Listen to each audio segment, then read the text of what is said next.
En esta clase vamos a explicar lo que es el informe final y el proyecto de distribución de fondos que hace el síndico para generar lo que puede ser la puerta de salida del proceso de quiebra. ¿Cuál es el objetivo de este informe final?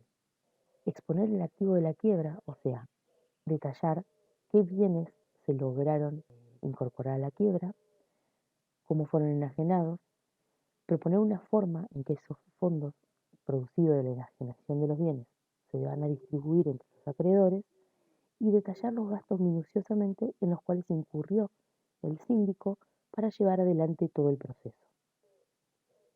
El marco legal dentro de la ley de concursos y quiebras lo va a dar el artículo 218, que indica los plazos, la forma en que debe realizarse este informe final, los honorarios que debe incluir, la publicidad que debe tener y las observaciones que pueden hacer tanto el fallido como los acreedores dentro de los 10 días siguientes. Hay que tener ciertas consideraciones en la confección del informe. Primero, que deben quedar cerrados todo lo referente a gastos que se incurrieron en la quiebra y ello implica, como se veía en lo que era el artículo 244, de los gastos de conservación de los bienes, pedir los libres deuda de todos los impuestos y todas las tasas que afectan a los bienes que participan de la quiebra, así como también de los distintos servicios. Y de esta manera dejar cerrado todo lo que serían los gastos de conservación. Identificar todos los incidentes que se abrieron durante el proceso de quiebra y eh, ver en qué estado se encuentran los mismos. Hacer una pequeña reseña al respecto. Asimismo, hay que controlar el estado de los juicios y los distintos procesos que se han abierto paralelamente al concurso y no fueron atraídos al juez de la quiebra. Y por último, debe ser muy minucioso en controlar la vigencia de las medidas cautelares y si alguna está por caerse o se ha caído, hay que reinscribirla. Durante todo el proceso, desde la aceptación del cargo hasta que queda firme la distribución de fondos, el síndico es responsable del proceso que encabeza y es pasible de responsabilidades civiles, penales, fiscales y profesionales por su desempeño y su actuación en el manejo de la quiebra, del proceso y de los fondos. Puede recibir obviamente sanciones que pueden ser disciplinarias, como por ejemplo impedirle la inscripción en el próximo periodo de inscripciones o más de un periodo o quedar inhabilitado indefinidamente. Y también le pueden aplicar sanciones monetarias, como aplicaciones de multas por presentaciones tardías de informes, por no cumplir con su trabajo, etcétera. ¿Qué contenido tiene el informe final? Acá hay un breve esquema de cómo sería armado. La primera es la descripción de tareas como veíamos antes. Y como todos los informes que se presentan dentro del proceso, va a tener la identificación del fallido y del expediente, las fechas más relevantes como la presentación del pedido de quiebra, si es que lo pidió un tercero, o eh, la fecha en que el fallido pidió su propia quiebra y la fecha en que salió el auto de apertura de quiebra, si es una quiebra directa o indirecta. Si fuera indirecta, también debería indicar que existió un proceso de concursal anterior y cuáles son las fechas relevantes. Va a indicar las medidas trabadas, todas las medidas cautelares que se trabaron, el estado de las mismas, el detalle de los bienes recuperados y cuáles fueron su destino, si se pudieron vender, si no se pudieron vender, si se produjo algún siniestro, alguna destrucción, algún robo. Va a detallar minuciosamente los créditos que se cobraron e indicar los que no se pudieron cobrar con una breve y sucinta detalle de la causa del por qué esto no pudo ser incorporado a la quiebra. Va también a detallar los bienes que quedaron pendientes de incautación o enajenación y de los demás créditos pendientes de cobro y los motivos. El acápite que habla del proyecto de distribución específicamente va a contener en números, va a estar valorado ya a esta altura, el volumen de la masa activa, o sea, el monto total de dinero obtenido por el cobro de los créditos o la enajenación de los bienes, y la masa pasiva, o sea, el importe monetario de el volumen de acreedores de la quiebra y el orden de los privilegios que reviste. También va a tener una cápita de reserva, que es donde el síndico va a indicar aquellos créditos que están sujetos a una condición suspensiva. Por ejemplo, los que se presentaron a verificar tardíamente en un incidente de verificación tardía y que están pendientes de resolución, algún incidente que pueda haber para restituir algún bien a la quiebra o un tercero que haya iniciado un incidente en la quiebra para poder sacar un bien de la misma y está intentando probar su titularidad. Créditos con resolución judicial o administrativa pendiente, por ejemplo, algún juicio que todavía no tiene sentencia firme y cuál va a significar para la quiebra alguna erogación de fondos o al revés, que pueda llegar a salir a favor de la quiebra y por lo tanto es un monto suspensivo que queda ahí pendiente de resolución judicial, entre otros, ¿no es cierto? Por ejemplo, que a esta altura de la quiebra haya algún trámite con alguna compañía de seguros que todavía no haya podido concluirse, por ejemplo, y tengamos pendiente el cobro de una indemnización, por ejemplo. Los honorarios en la quiebra son, como todos los honorarios judiciales, regulados por el juez del concurso. Sin embargo, en la quiebra pasa algo que es que el síndico tiene que presentar un proyecto de distribución de fondos, los honorarios de todos los profesionales intervinientes tienen que estar previstos en el proyecto de distribución, pero el síndico recién los va a regular después de que el síndico presente el informe final. Entonces, ¿a quiénes va a tener en cuenta el síndico a la hora de estimar los honorarios? Los del propio síndico, el liquidador, los escribanos, indicando la fecha en cuales fueron designados, el domicilio que tienen, etcétera, etcétera. El letrado de la sindicatura, acuérdense que el síndico puede tener su propio abogado, y el del peticionante de la quiebra, si hubiera existido. Si en la quiebra hubo continuación de la explotación, va a existir un coadministrador designado. Ese coadministrador también tiene que tener sus honorarios indicados y previstos dentro del informe final. Y del veedor, coadministrador o interventor del concurso previo, si es que lo hubo. La publicidad. Una vez que el síndico presenta su proyecto final, el mismo artículo 218 dice que se va a realizar por edictos durante 2 días.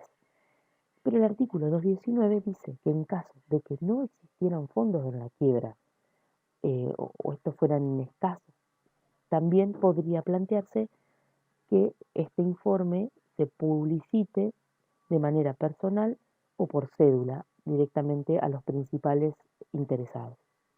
Ojo, en el caso de que también hubiera fondos disponibles, puede el juez indicar que se publique también en otro diario. Como en toda parte del proceso hay que darle voz a las contrapartes, se abre un periodo de impugnaciones y observaciones. Dentro de los 10 días de la última publicación de edictos o de recibir a la cédula o de haberse notificado personalmente en el juzgado, siempre que se refiera a error de cálculos, errores en la graduación de los privilegios, omisiones de hacer determinadas reservas o que se detecte alguna falsedad. Y el trámite es que se presentan ante el juez las observaciones, se da traslado al síndico para que conteste y el juez resuelve. Y como hablábamos recién, hay muchas cuestiones que pueden quedar pendientes al momento de presentación del informe final.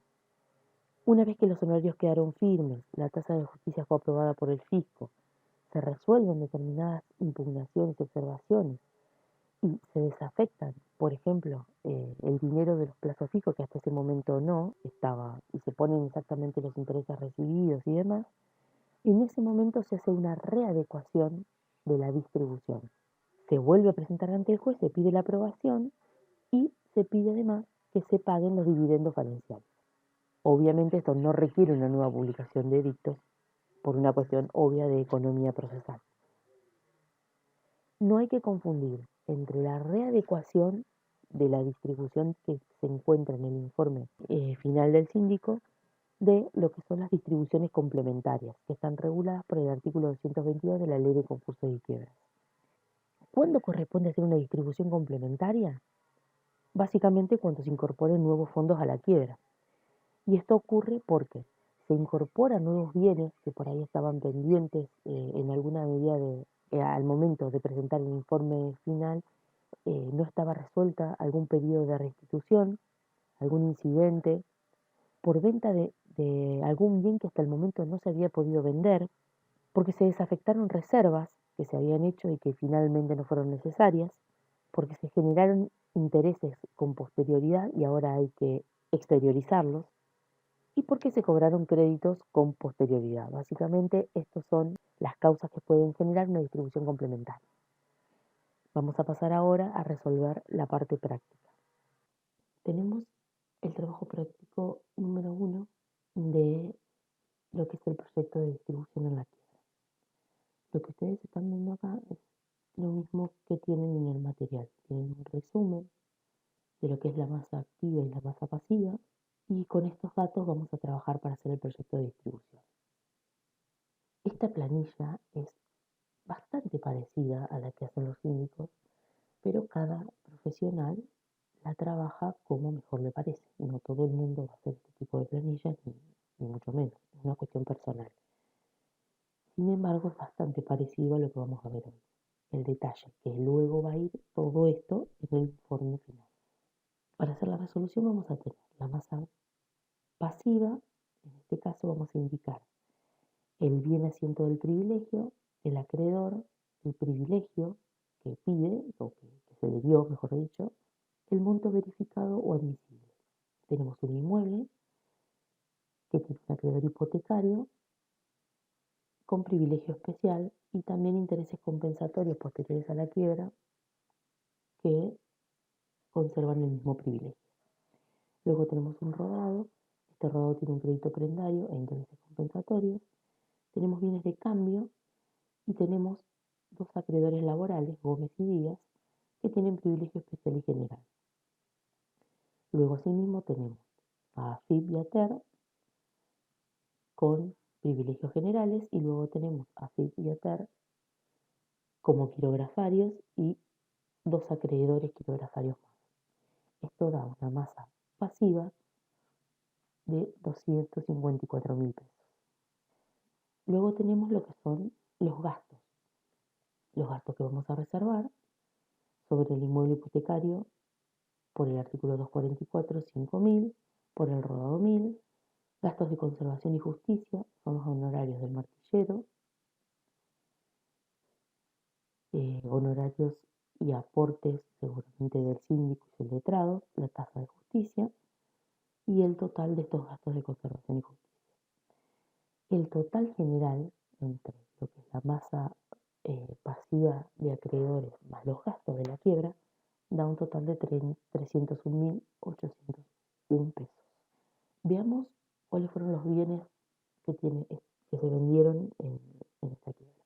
Tenemos un inmueble hipotecado, un inmueble que no tiene hipoteca, un rodado con prenda y bienes de cambio. Todos estos fueron vendidos en una subasta y se obtuvieron 195.000 pesos. Ya a simple vista sabemos que esta quiebra va a arrojar un saldo irresoluto de 106.801 pesos.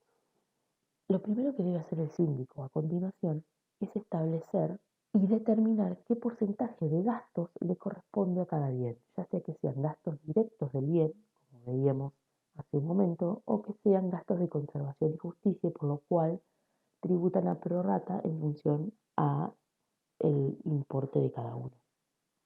En este caso, si ustedes ven, tenemos el crédito hipotecario por el que se obtuvieron 100.000 pesos, el otro por el que se obtuvieron 40.000, por el rodado se obtuvieron 20 y se obtuvieron 35 por las mercaderías. Se establece el porcentaje de participación en la masa activa de cada bien y se busca primero si estos bienes generaron gastos directos.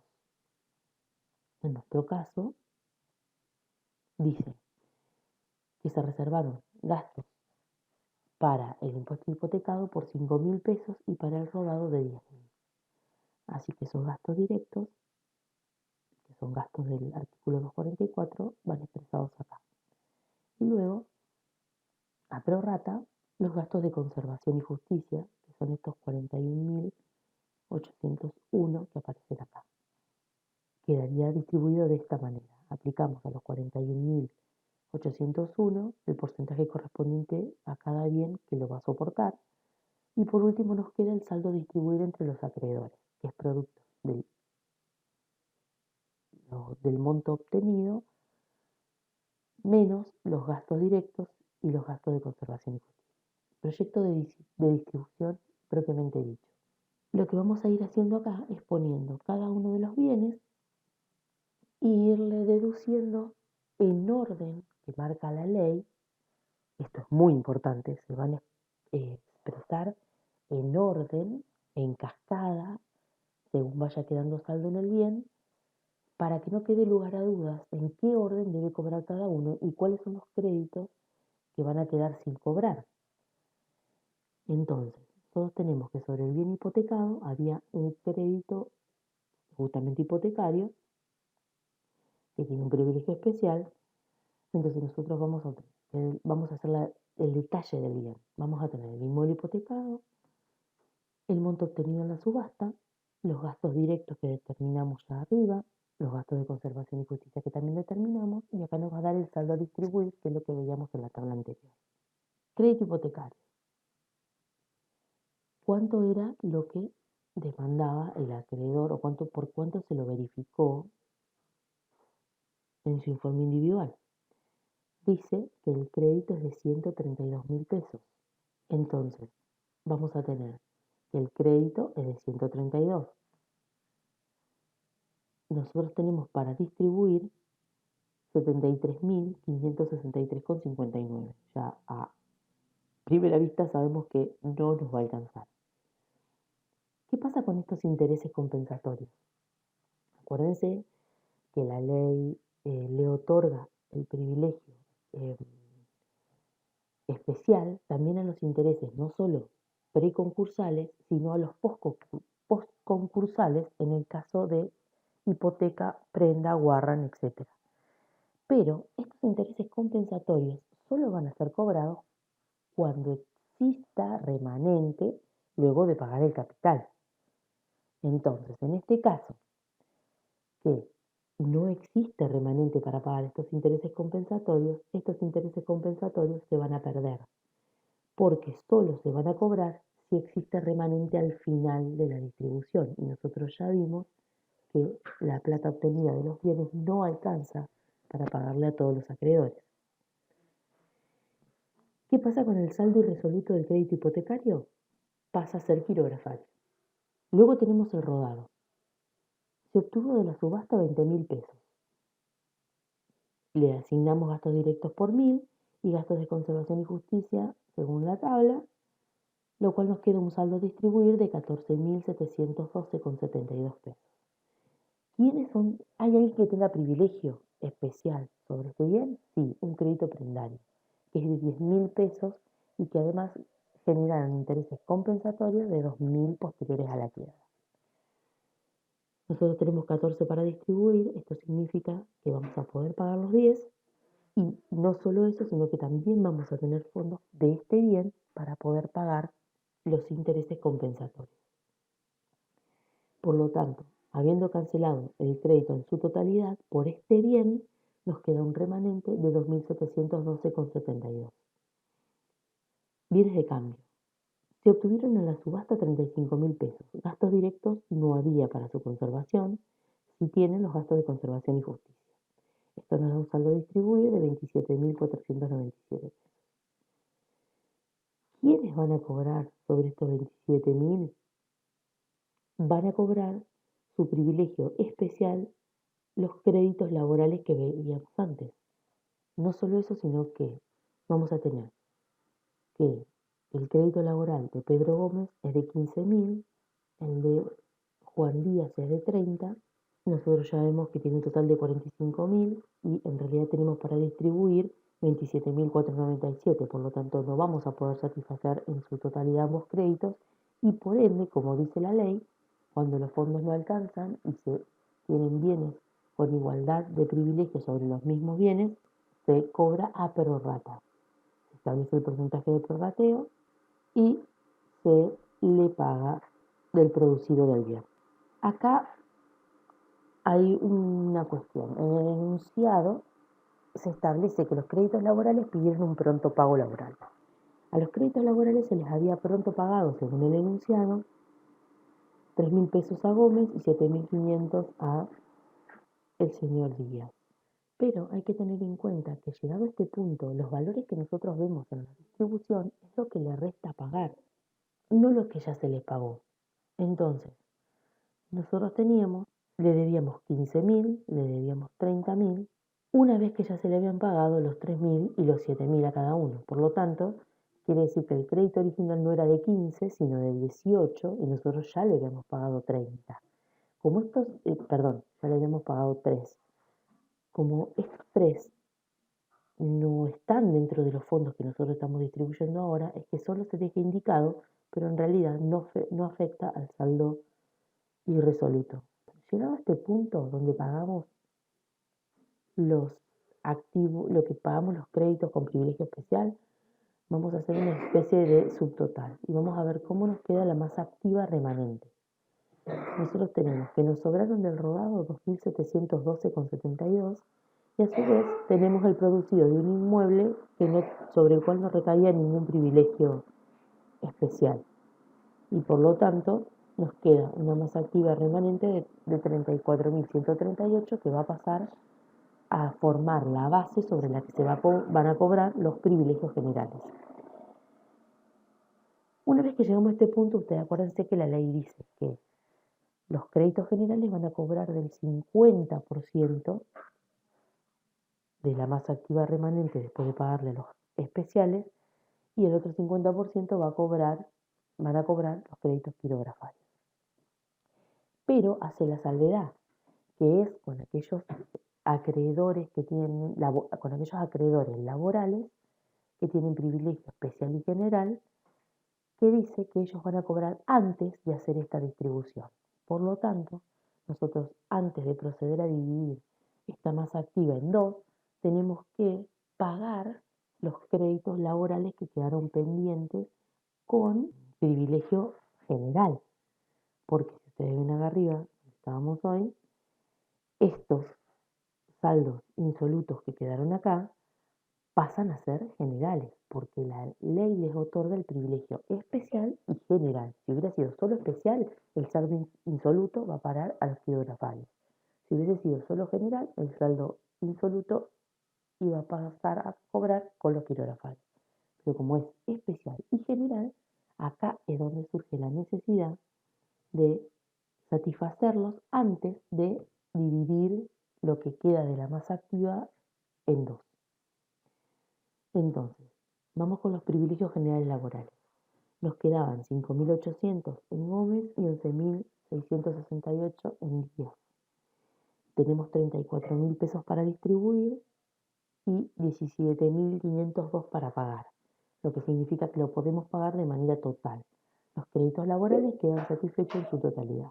Y nos queda un remanente de 16.635. Este remanente es el que vamos a dividir en 2. El 50% para atender a los generales, que no son laborales, y el 50% para atender a los quirografarios. ¿Qué tenemos dentro de los acreedores privilegiados? A AFIP y a ATER. Como tenemos 8.000 pesos para pagar y tenemos que pagar 25, no nos va a alcanzar, prorrateamos. Se les va a pagar 8.317, que es el límite que tenemos, y el resto pasa a quirografarios. Ahora vamos a pasar a ocuparnos de lo que son los créditos quirografarios. ¿Qué tenemos en los créditos quirografarios? En los créditos quirografarios vamos a tener AFIP y ATER quirografarios, al proveedor A y al proveedor B quirografarios originalmente, al remanente irresoluto del crédito hipotecario, al remanente irresoluto del crédito general de AFIP y al remanente irresoluto del crédito general de ATER. Como obviamente no nos alcanza para pagarlos todos, se establece la base de prorrateo y se le paga a cada quien lo que determina el porcentaje sobre el remanente. Fíjense ustedes cuánto nos queda sin pagar: 101.801. Lo que se hace como siguiente es hacer un pequeño cuadro resumen donde se expone la masa pasiva, la masa activa, los saldos irresolutos y se dejan indicados los intereses posteriores de la hipoteca que no pudieron ser satisfechos con el producido del bien sobre el que recaía el privilegio. Otra cosa que quiero mostrarles y que es sumamente útil es que a medida que vamos haciendo esto, está bueno ir haciendo el mayor de la cuenta bancaria para ir teniendo bien a la mano cuáles son los saldos que van quedando. Fíjense ustedes, acá lo que hicimos fue cargar el total que teníamos depositado en la cuenta bancaria, porque se supone que esto se hace cuando ya liquidamos todos los bienes, por lo tanto esta plata está en la cuenta bancaria. Inicia con 195.000 pesos, que ese dato surge de aquí,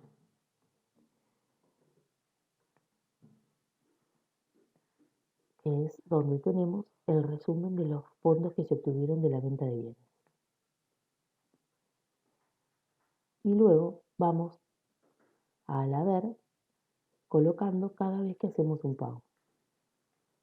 En este caso tenemos los gastos directos, los gastos de conservación y justicia, luego el pago de lo que nos alcanzó para satisfacer el crédito especial. Lo mismo vamos a hacer con el rodado, los gastos directos, los gastos del concurso, el pago del crédito. Y acá ustedes van viendo cómo va quedando el saldo todo el tiempo de la cuenta bancaria, que es lo que nos queda por pagar. Es una forma de controlar con este mayor que vayamos bien. Fíjense que al fin, cuando ya pagamos todo lo que nos quedaba, fuimos pagando lo que surge de la prorrata de los acreedores quirografarios, la cuenta queda en cero. Y de esta manera es que se hace el proyecto de distribución y rendición final. Ustedes van a tener para hacer el ejercicio número 2, número 3 y número 4. El ejercicio número 2 está planteado de la misma manera que el anterior.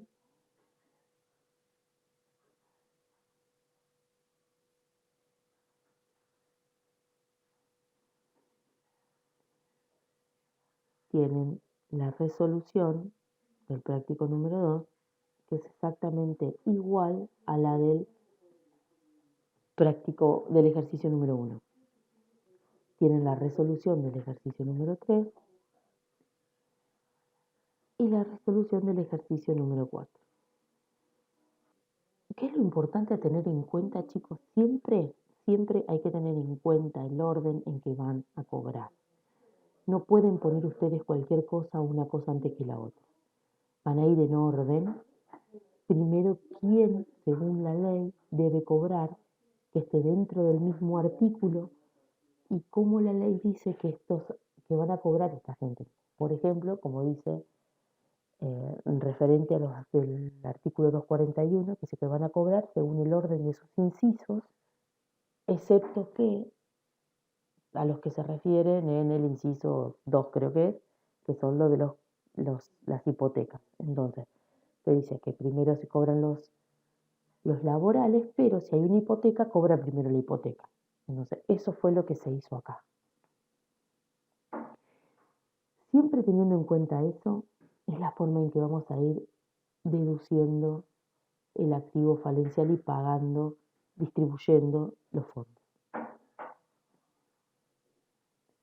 Si no se respetan el orden de los privilegios, el ejercicio está mal y la distribución es pasible se abre la posibilidad de que los acreedores les impugnen el informe final.